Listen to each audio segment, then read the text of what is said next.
basic principles. First, that the state exists to preserve freedom and individual liberty. Second, that the separation of powers is necessary for the preservation of that liberty. And third, it is emphatically the providence of the judiciary to say what the law is, not what it should be. So that being said, welcome to another Federalist Society event. I hope you guys have a good time. Please get a full plate and enjoy our presentation. We're honored today by both Professor Maxeiner's visit and Professor Helfman here, who's offered to join and offer commentary following Professor Maxeiner's presentation. Professor Maxeiner is a professor from the University of Baltimore. He graduated from Cornell Law School in Ithaca, earned his LLM at Georgetown University, and a Dr. Juris. I had to look it up. Apparently it's the highest ranking, it's like a PhD of law. It's a pretty high up there kind of a thing. And he earned that at Ludwig Maximilian University in Munich, Germany. He is a dual expert in both academics and legal practice in American law and in German law. So, out of school, he began to practice in the honors program of the Antitrust Division of U.S. Department of Justice and became the Humboldt Fellow of the Max Planck Institute in Munich. He did a doctorate in comparative antitrust law. Coming back into practice, he was a senior litigation associate at 2 international law firms, working principally in international intellectual property litigation. He served as vice president and associate general counsel of Dun & Bradstreet. Anybody who knows big business knows Dun & Bradstreet. And he was government affairs counsel and represented it in an international privacy and database protection matters.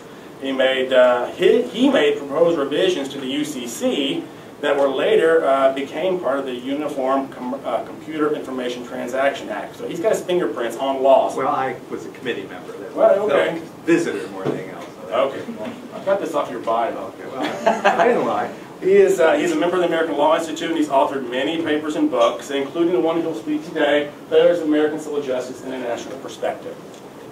Our own Professor Tara Helfman is a British Marshall Scholar, graduated with a Master's of Philosophy from Cambridge University and a Master of Arts from University College of London.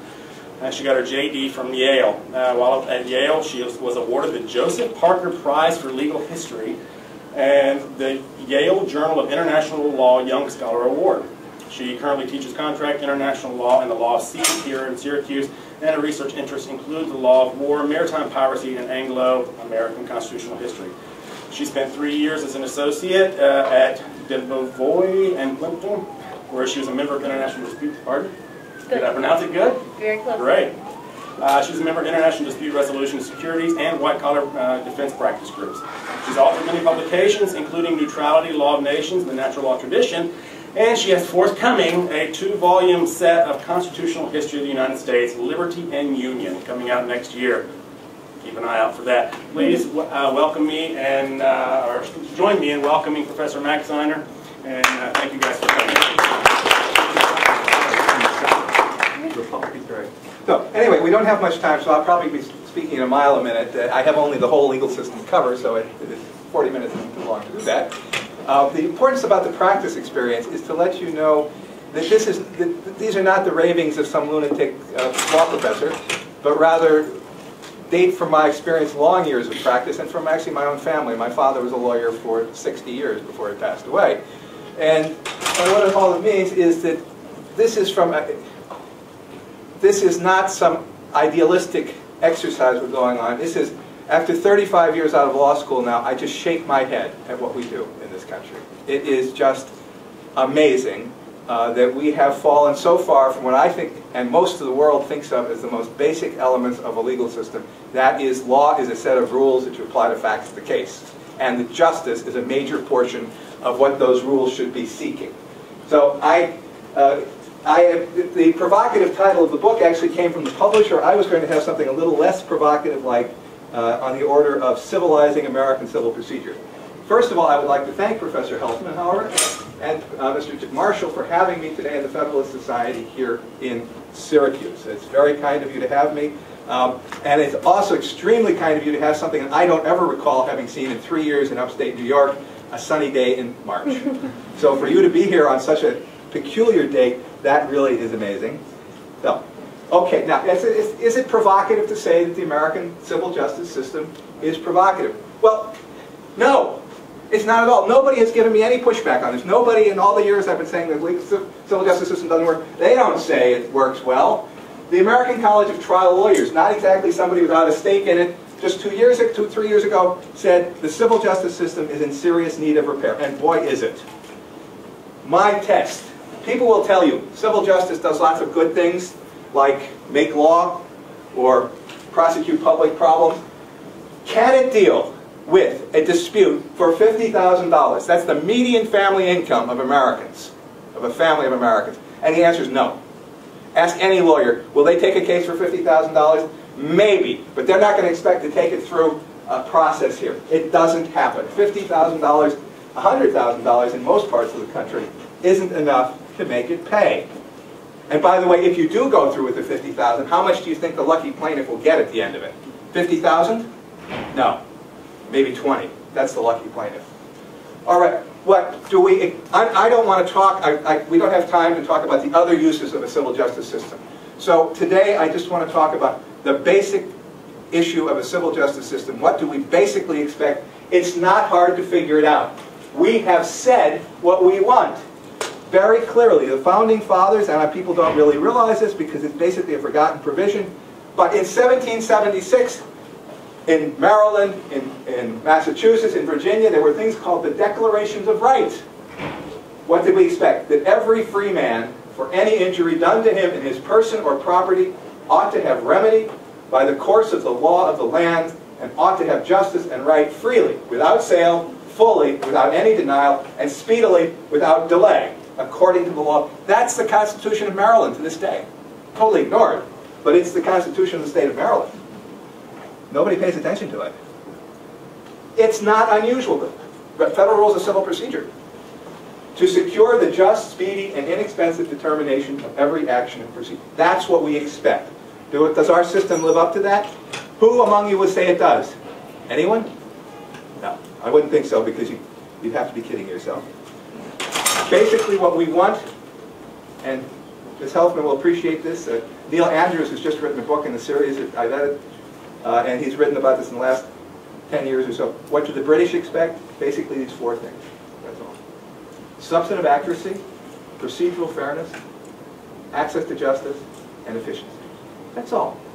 I mean, that's enough. It's not so easy to get, but that's what we expect.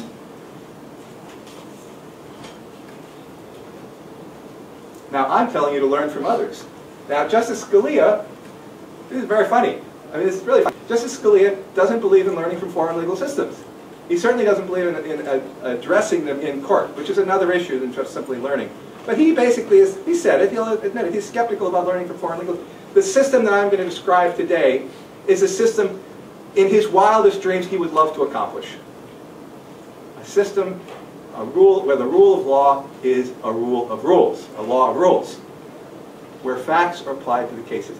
Now, I'm not going to tell you there's one perfect way of doing it, there isn't. But I am going to tell you 10 different ways it could be done better. And we shouldn't hesitate to learn from those different ways.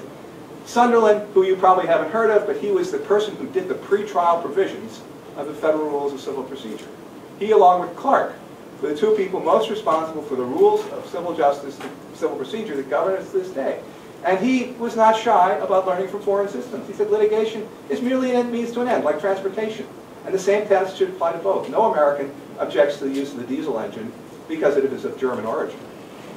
Nobody objected to using the test for AIDS, even though it came from France. Yet, legal aid has been the law in France for 150 years. But we don't have that. So I'm going to break this talk into two chunks. The first chunk is going to be about just system issues. That's the first 6 items. Think of the Letterman top 10 list. And then the last 4 are going to be civil procedure. Now, what these all are these are ideas. These are ideas for how our system could work better. There are lots of people who have been critical of the American legal system. As I said, it's not controversial. The book actually lists more than 150 books saying how lousy the civil justice system is. 150. It starts out with a quotation from Poor Richard's Almanac in 1733. What makes my book unusual is lots of people are out there criticizing.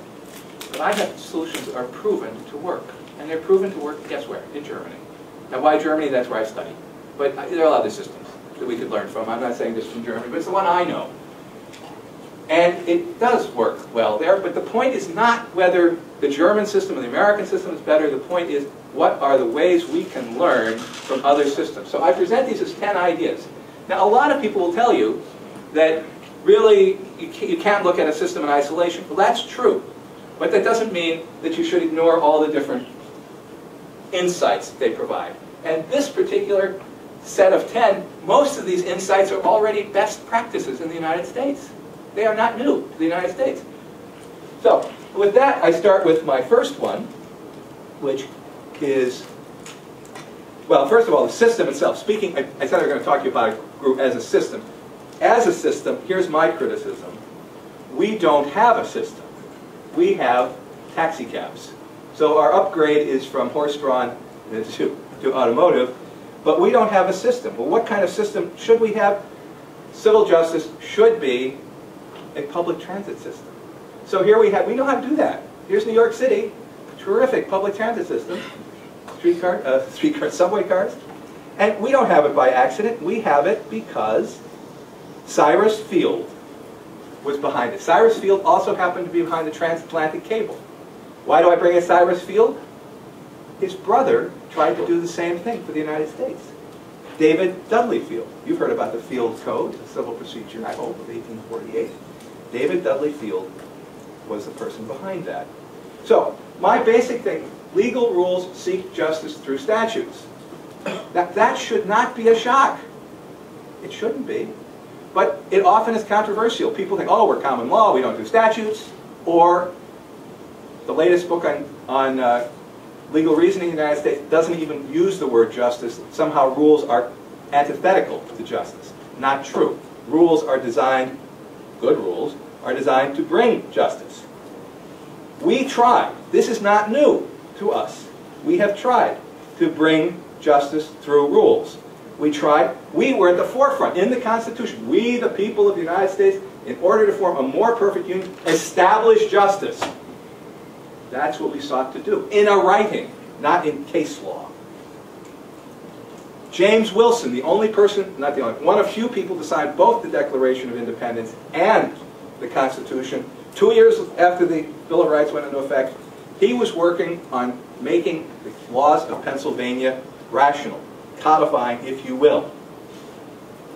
Joseph Story, who made the American legal system more than did Justice Marshall, who made our system.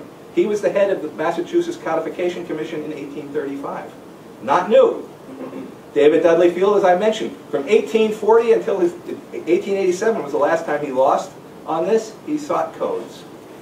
And the American Bar Association said in 1885, the law itself should be reduced so far as possible to the form of the statute. So if you want rules and make them well. We've seen that others can do it. Justinian, you've heard about. Napoleon, you've heard about not just one code, but 5 codes from Justinian. The German codes of the late 19th century. Now they're talking about a European Union code. It should come in maybe your lifetime, maybe not mine. What do we have? We have laws without order. We have just a ton of laws. I've got a new report to an international congress that just shows just how terribly many we have. The U.S. code, look at that so-called code, CFR 25 feet. The OECD said at the heart of the most severe regulatory problems in the United States is the quality of primary legislation. We need work there. 2, second point. Civil justice is accessible, independent as well. This hit me when I wrote this book. You have no right to counsel, to assistance, legal assistance, in a case denominated civil, even though it could lead to 2 years imprisonment, a year imprisonment. When we think about legal aid, we think about it as charity. It's not charity. It's right. It is essential to equal justice under law. And that's over the head of the entrance to the Supreme Court, so it's nothing new to us. Why is it a right? It's part of the social contract. People expect, rightly, civil justice because we're denying them the right to get it for themselves. That's the trade-off. If you're going to say no self-help, then you provide justice to all. Others do it as right. It's not an idea that's new to the United States. In fact, a contemporary of Thomas Paine, Joel Barlow, who did the negotiated treaties with the Barbary States from London, wrote to the wealthy heads of Europe and said, to hinder any man from bringing a lawsuit that is just is a crime of the state against him. By 1877, there was a right to legal aid in every German case. Every one. And in France at the same time, 150 years ago. It's enshrined in the European Human Rights Convention of 1949 that everyone's entitled to a fair and public hearing. At the end of the 70s, about 1980, the European Court of Human Rights said that meant a right to legal aid. It's declared in the Universal Declaration of Human Rights, which was brought to us, the principal sponsor of that was Eleanor Roosevelt. Everyone's entitled to full equality, to a fair and public hearing and determination. That means free, if necessary, as we promised in 1776.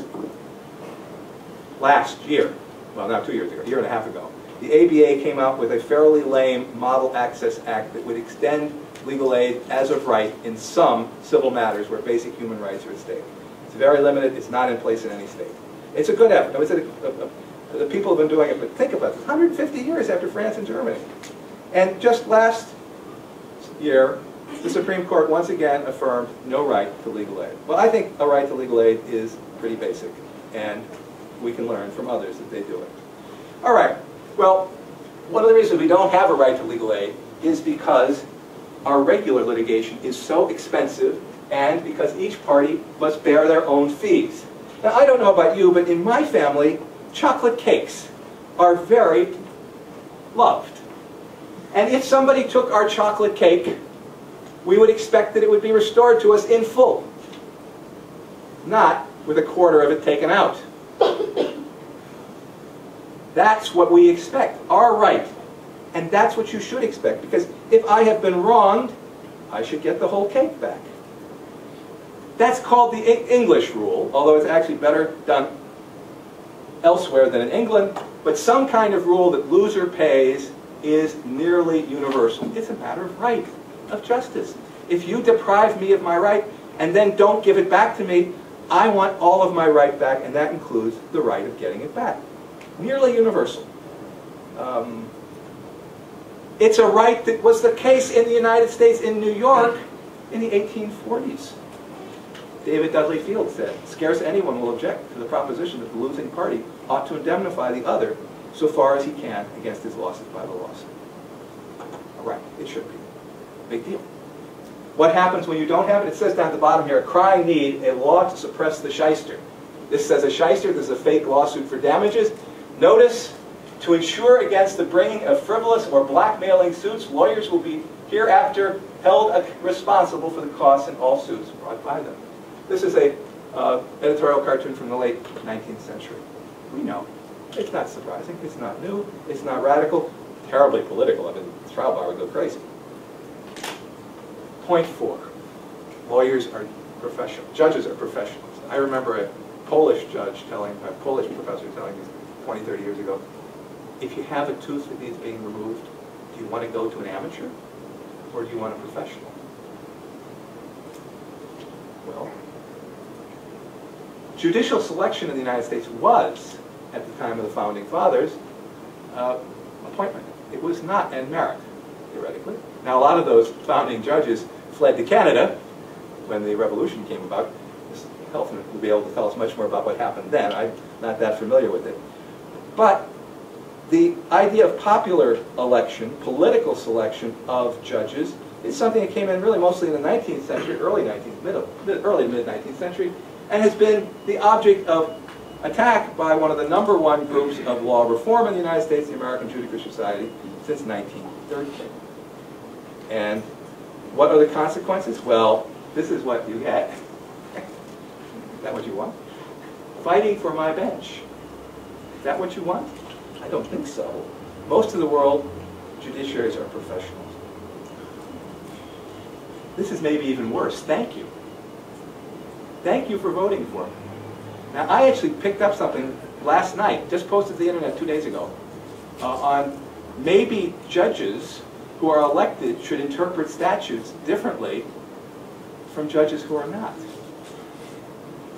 Excuse me. The statute sets out what's right. It doesn't have in it a different interpretation for elected judges and unelected judges. We know it's a problem. Do you really want your judge who's deciding your case to be sitting on top of a $3 million donation? I don't think so. In Germany, you want to be a judge? Go to law school. Do well in law school, because if you're not in the top 10%, you haven't got a chance. But graduate in the top 10% on the final exam, go through the training period, do as equally well on the second state exam, they have two, then you might be selected to be a judge in Germany. And you're a professional, and you're expected to behave that way. It's bureaucratic, yes, but that's what we want from a legal system. I don't want to be an interesting case in the hospital. I don't want to be an interesting case in the courtroom. I want to be somebody who gets his right timely and fairly. All right, 5. Now this is the thing that's kind of hardest for Americans to latch on to.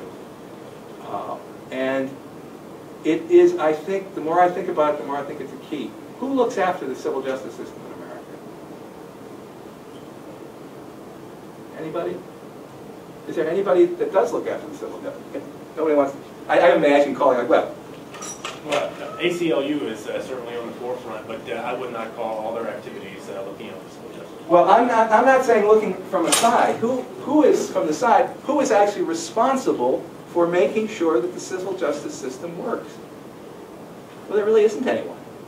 You might think the Department of Justice, you might think the State's Attorney General, you might think the courts, but none of them really have the authority to look after how the system works. Now, it's not that we haven't had at least some ideas about that. Back in the 1870s, Germany and the United States had many similarities. There were both many individual regional places that had come together in one nation. They had just come off civil wars. The economy had become national. And so, at that time, they created a Department of Justice in the United States, and they created a Ministry of Justice in Germany. Unfortunately for us, our department did not help with legislation. It was strictly the lawyers of the government brought together. What we needed, and I think we still need, is an organization that's responsible for good laws. Now, this also is not new in America. This is an address that was made not very far from here in Saratoga back in 1880 by Francis Wayland, who was then the dean of Yale Law School. And he said, everywhere else in the world, that he was comparing himself, which meant the European world in those days, they have some government body that's responsible for writing laws that work, that fit in with other laws. He said, that'd be a good idea. Well, he's not alone in that. Roscoe Pound, who was the famous dean of Harvard Law School for many years, was behind it. So too was Benjamin J. Cardozo, who wrote this very famous article in 1921 on Ministry of Justice. The courts are not helped as they could and ought to be in the adaptation of law to justice. The reason they're not helped is because there is no one whose business it is to give warning that help is needed. It is said that the American Law Institute was founded in part because of this. It was only a year later that the American Law Institute was founded. But unfortunately, the American Law Institute cannot fill that function, for as good as its work might be, it has no governmental power or authority. That's the American Law Institute there. Well, I think we need that. We do need it, but where it will come from, I'm not sure. Now, one very technical thing, I could have put this in the second part, but jurisdiction in American litigation, I loved it in law school. It was terrific. It was the first thing I did in practice was to write a brief on jurisdiction. But did you ever think how crazy it is? What do you spend in your civil procedure class? How much time? 30%, 40% on questions of applicable law and jurisdiction. Would that be fair? Now think about it. Are those cases involving foreign parties? No. Are those cases involving foreign courts? By and large, no. They're all involving American courts and American law. So you're spending 40% of your time as a lawyer trying to figure out which American court will decide a question of American law. Well, what a waste of time. Can't we just decide that beforehand? Good systems are well organized. You know, any organizational chart, you shouldn't have to wonder which court to go to. It should be clear. Not a big question. It is clear in other countries like Germany, Korea. There's simple rules. You get places fast. Bamberg, wherever. The United States, we have international shoe. Minimum context. Thank you very much. Every German case considers whether there's subject matter and personal jurisdiction. Every case. I once asked a German colleague, what do you think? It takes 30 seconds? They know about 10. That's how long it takes. Because they have simple rules, they quickly see it. Defendant's place of residence. I mean, they're all places that we recognize, but they don't have this additional minimum context. In the US, it only happens on request, 12b6 motion, in the federal courts, and then how long does it take? A long time. Years, sometimes, usually a couple months. Well, that doesn't make sense. Not practical. What's crazy about it is there's no obstacle to our doing something about it tomorrow. Justice Jackson pointed out in an article, the Lawyers Clause of the Constitution, it's not just simply a mandatory order to the states what they can do, it is also an authorization to Congress to regulate these things. It is, what he said, a foundation for a truly national system of justice. It is. The Congress could pass a law which says when will there be recognition under these circumstances and no other. It could do that. Now, you'll notice Justice Jackson said this in 1944. International shoe was decided in 1945. What did he say there? He didn't participate in that decision. And why didn't he? He was prosecuting Nazi war criminals at the time. Why do I mention this? Because within 20 years of his prosecuting these Nazi war criminals, and where Europe was at war with each other, it had the Brussels Convention. These issues aren't real issues in the European Union, and they've been decided for 30 or 40 years. If they can do it, why can't we? Certainly, Arkansas and Missouri are less different than Germany and Poland. All right, now I've got to go on to the next one here. This is the second half. I'm going to talk about civil procedure here. And now, remember what I've said is the purpose of civil procedure. It is to apply law to facts. We need accuracy, fairness, access, and efficiency. This we start to look a bit different from our German counterparts, but really not so much different. Not nearly as much different as so many Americans tend to think that we are. Now, there is, however, one thing, well, let me give you a quick bit of history, which Professor Helfman will appreciate, is we've tried with civil procedure 3 times, and all have been strikes. So we're out. We had common law pleading, which actually survived until the middle of the 20th century. We had code pleading, and we had notice pleading. You all remember that? Common law pleading, you had to reach one single point. Code pleading, you could reach more than one point, and notice pleading, you never reach a point at all. So what's not recognized in any of these systems, and really not all that much recognized abroad, but is the fundamental problem, is there's an interdependency of law and facts. I don't know which law applies until you tell me about the facts. So I don't know to consider a murder charge until you tell me somebody's been killed. You know, otherwise it doesn't play. On the other hand, I don't know which law applies. I don't know which facts are material until you tell me which law applies. It's going back and forth. And the problem is issue narrowing means you don't consider everything you need to. But if you don't do that, it's improbable. So you've got a challenge. There's a new international group in The Hague, Innovating Justice, and the challenge is how to narrow issues without denying a day in court. How do you go about doing that? If you narrow them too soon, just claims are denied.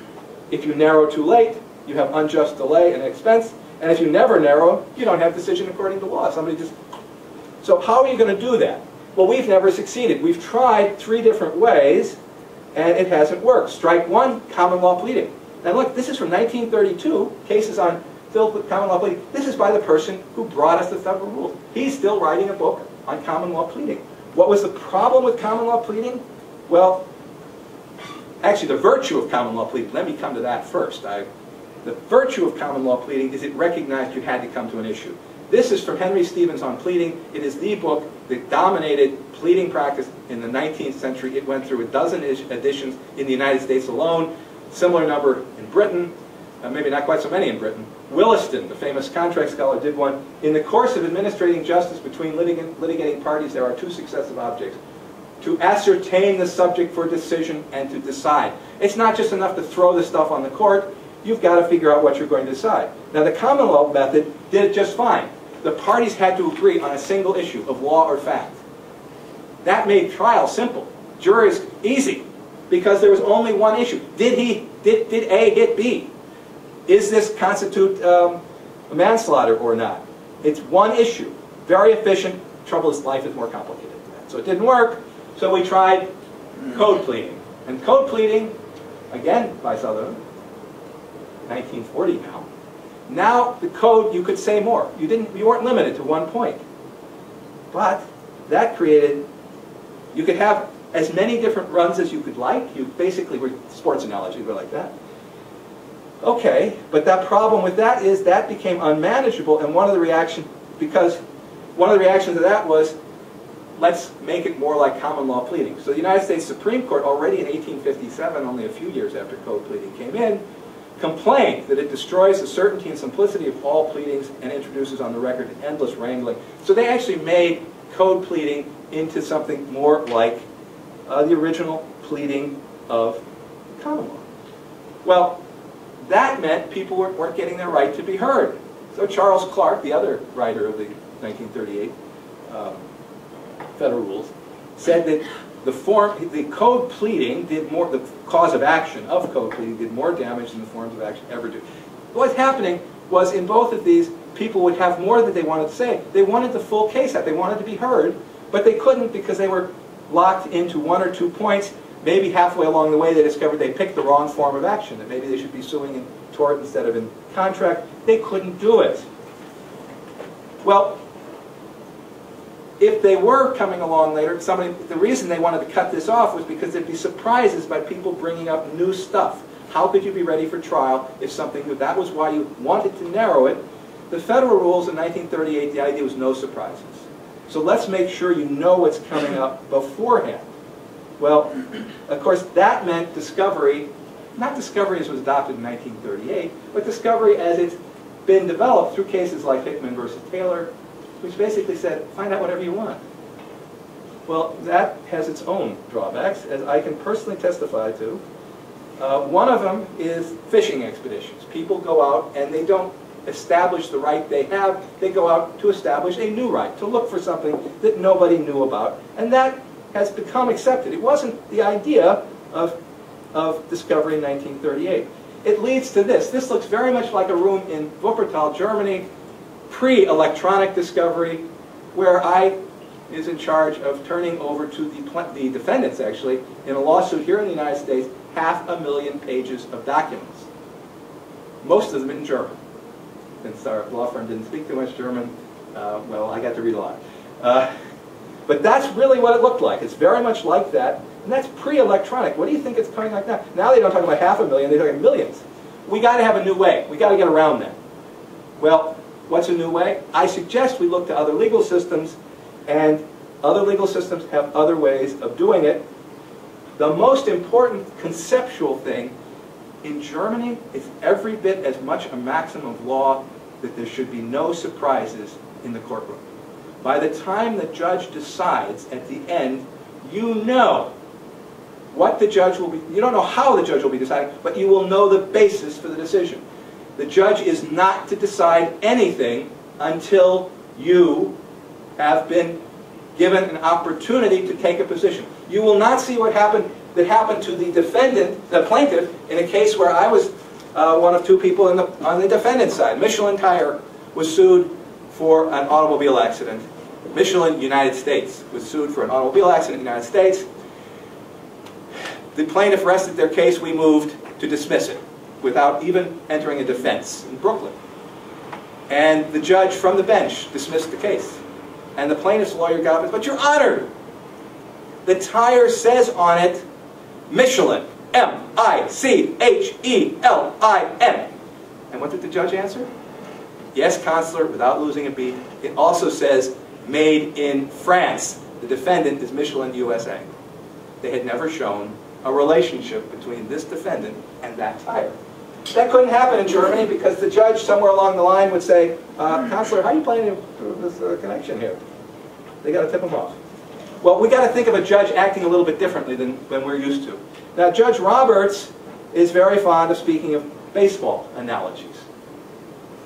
The judge is very passive in the baseball analogy. I suggest, if you want a sports analogy, think of a different one. And here's the one. Think of track and field. Now, the track and field referee is not passive. The track and field referee tells you, maybe.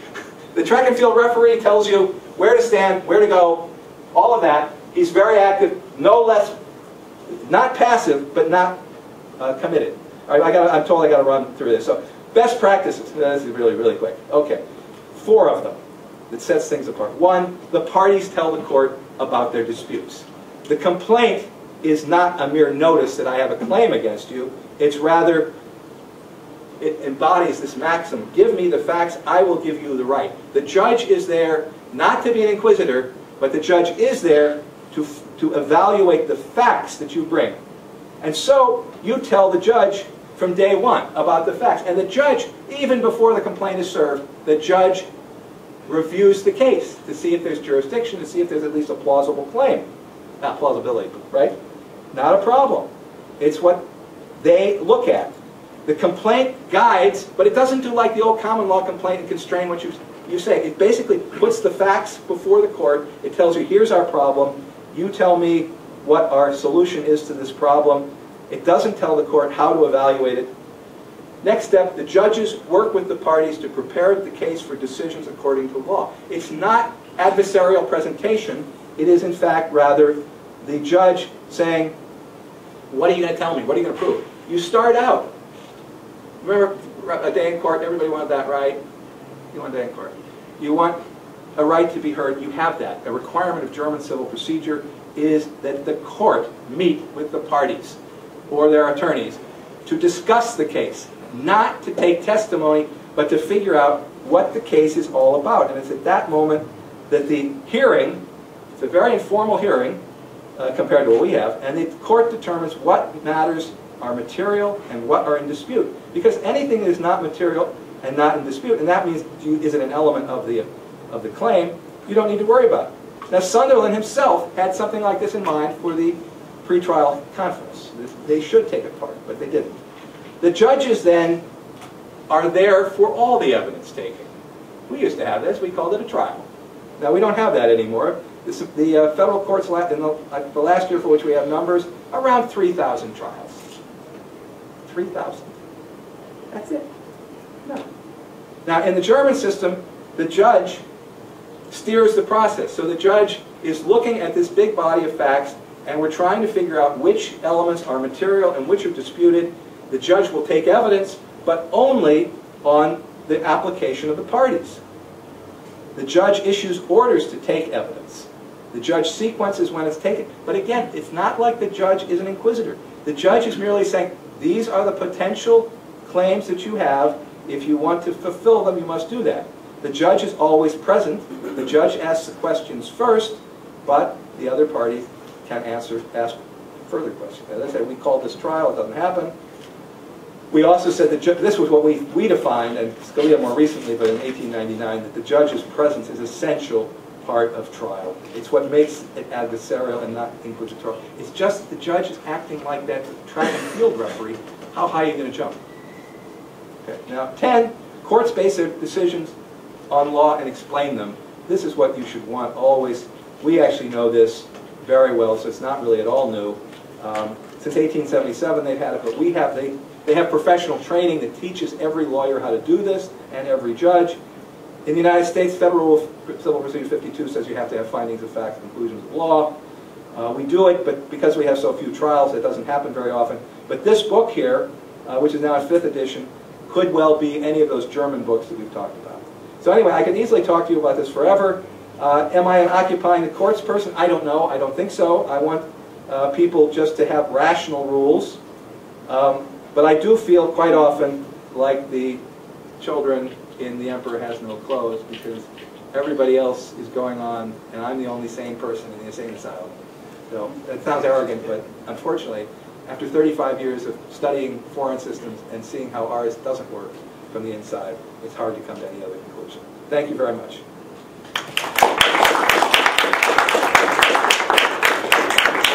Please, Professor Helfman, join us in Should I stay here? wherever you would like. I'll stay here. I think it's a fitting note to end the conversation, well, to begin our conversation on by likening the Legal Academy to an insane asylum.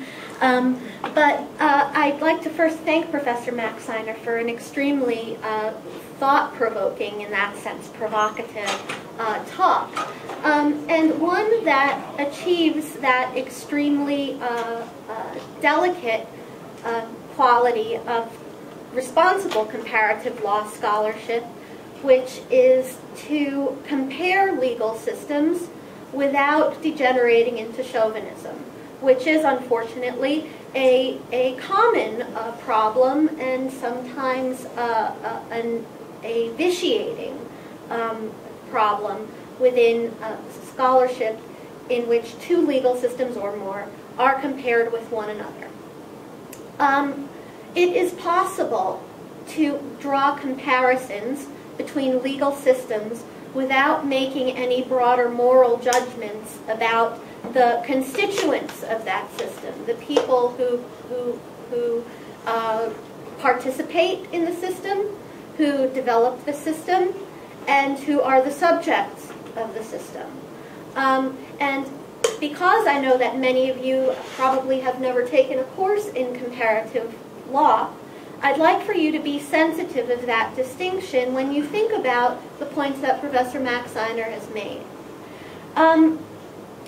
You've done a marvelous job drawing out the perversities of the American civil justice system, perversities with respect to access to justice, the prohibitive cost of lawyering up and bringing your claim to court, and seeing that claim through to a hopefully fair outcome. The second perversity that Professor Maxeiner has drawn out is the unfairness of the outcomes themselves, assuming one can afford to lawyer up and rally the lawyering battle cry, "Let's sue," and see a case to fruition. You're probably not going to get 100% of what you feel you're entitled to under American civil justice, because the very person who is representing you is probably entitled to a good chunk of that. Certainly if they're representing you on the basis of a contingency fee. The thing that I found most thought-provoking and in that sense provocative about Professor Maxeiner's talk was the distinction that he drew, or actually the characterization that he made, of the rule of law being a law of rules. Now, this is nothing earth-shattering, even to a non-civil law country.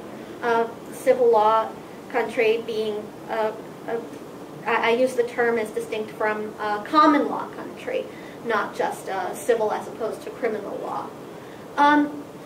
We like to aspire to a rule of laws as opposed to a rule of men.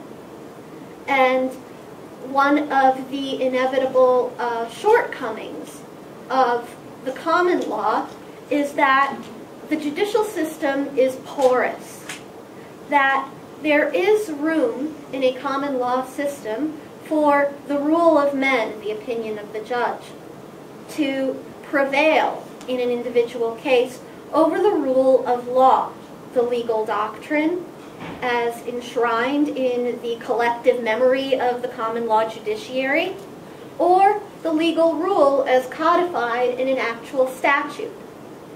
Nevertheless,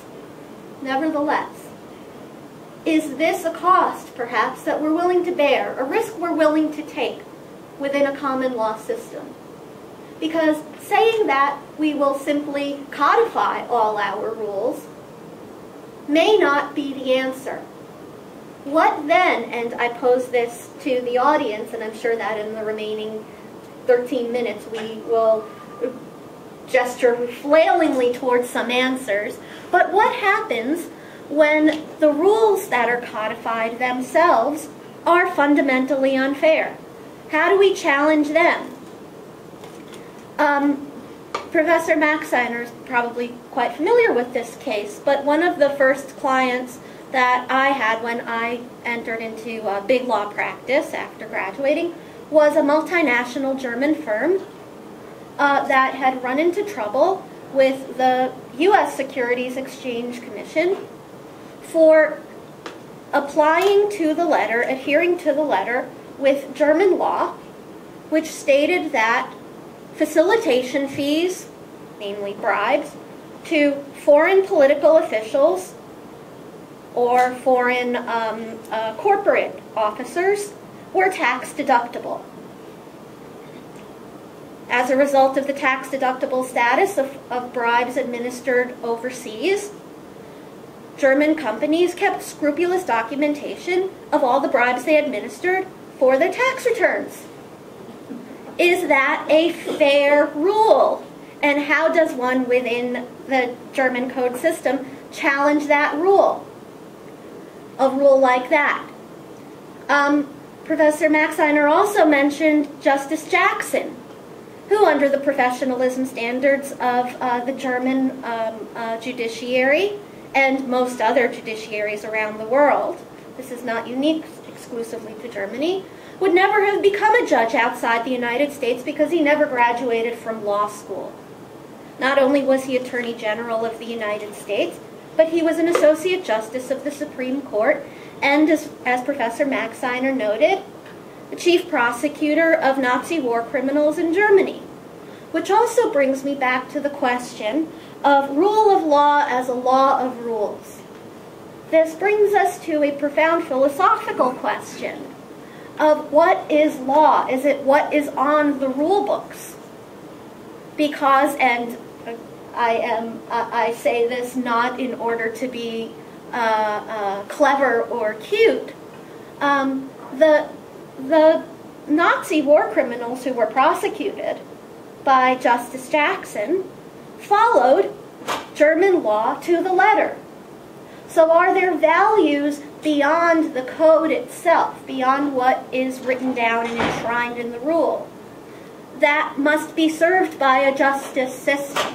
And how do we challenge the code itself when it begins to challenge the values that we hold dear as a polity? So I leave it to Professor Maxeiner to I'm going to try to be respond. very, very short in my response so you have some time to talk to things. I want to emphasize one of the big points is to avoid chauvinism. This is not the point today. System A is better than System B. I actually had a beauty, it's not a beauty contest, it's the opposite of it. We want to get a better legal system. Now, I would say that actually there has never been a common law system in the United States, or at least not in anywhere close to modern time, i.e. since the Civil War. That we don't have a system of common law. We basically have a failed statutory system. With respect to the aspects of the German situation, they have a constitutional court, which means that if Obamacare had been passed in Germany, you would have known 2 years ago whether it's okay or not. You wouldn't be messing around with what's happening now. That is the system of constitutional review, first founded by Kelsen in Austria in the early 19th century, that almost all of the constitutional reviews do today. And then finally, actually the Nazis didn't follow scrupulously the law. They ignored it, or they created new law, like the infamous paragraph of paragraph 2 of the criminal code, which said, if it doesn't fall as a crime under anything that's here in the written law, but it seems like it should, punish it by the nearest closest thing. So actually, this whole issue, your Professor Langbein has said, one of the problems with doing this is you always get the responses, well, they had the Nazis, didn't they? There's 6 pages in the book that are devoted to why that shouldn't trouble us. Anyway, I would be glad to hear from all of you. I'm happy to stay past 1 o'clock. I don't know if we have the room. No, we don't have the room past. Well, I'll go somewhere else. My daughter gave me a T-shirt for Christmas that said, "Ask me about my book." This is 35 years of pent-up observation in school and then in practice, and I'm finally getting it all off my chest. So, if anyone has any questions, I would invite you to stay a couple minutes after, but we are going to have to kind of dismiss. So we still have about 8 minutes right now, I To think. free, well, Continue. the next class. You're leaving, yeah. So, Please join me in thanking Professor Helfman and Professor Maxeiner. We'll have to yield the room. Everybody knows at 1 o'clock to the incoming class, and be completely vacant at that point. But No questions. Do you see, I would, yes, please. do you see the loser pay philosophy